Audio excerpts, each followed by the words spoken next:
ஈவினிங்க்கு வந்த உடனே கலாக்காய் ஃபஸ்ட்டு சாப்பிட்டு அதுக்கப்புறம் பின்னாடி போய் பெரியம்மா வீட்டில் போய் உட்காந்துருந்தோம் கொஞ்சம் நேரம். அங்கே சீரு கூட கொஞ்ச நேரம் விளையாண்ட்டு அதுக்கப்புறம் அப்படியே விநாயகர் சதுர்த்தி ஊர்வலம் இன்றைக்கி. அதனால விநாயகர் பார்க்கலாம் அப்படின்னு சொல்லிட்டு போயாச்சு. நான் வரும்போது டிராக்டர்லாம் எல்லாம் ரெடி பண்ணிட்டாங்க. இருந்தாலும் நாங்கள் போகும்போது இன்னும் கொஞ்சம் டெக்கரேஷன் பண்ணிகிட்டு இருந்தாங்க. நாங்கள் போகும்போதே அபிஷேக பூஜை நடந்துகிட்டு இருந்தது. அபிஷேக பூஜை முடிஞ்சு திரை போட்டாங்க. சரி என்ன பண்ணுறதுன்னு சொல்லி எல்லோரும் ஜாலியாக உட்காந்து விளையாண்டுருந்தோம். ஃபஸ்ட்டு கை காய்ச்சி விளையாண்டோம். அதுக்கப்புறம் ஜனவரி பிப்ரவரி விளையாண்டோம். அதெல்லாம் விளையாண்டு போர் அடிச்சதுக்கப்புறம் லூடோ விளையாட ஆரம்பிச்சிட்டோம். இன்றைக்கி ஈவினிங் டைம் பார்த்திங்கன்னா ரொம்ப ஜாலியாக போச்சு. ஏன்னா நாங்கள் எல்லோரும் ஒட்டுக்கா உட்காந்து ஜாலியாக விளையாண்டுருந்தோம்.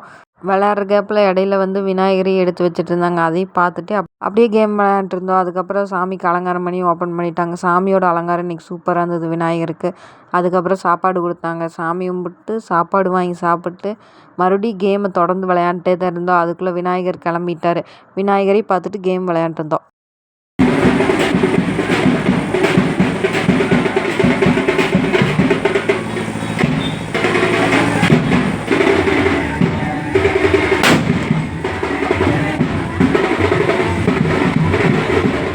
விநாயகர் அப்புறம் கோயிலேருந்து ஊர் சுற்றி வர்றதுக்காக கிளம்பிட்டாரு. நாங்களும் கொஞ்சம் நேரம் வேடிக்கை பார்த்துட்டு அப்புறம் வீட்டுக்கு கிளம்பி வந்துட்டோம்.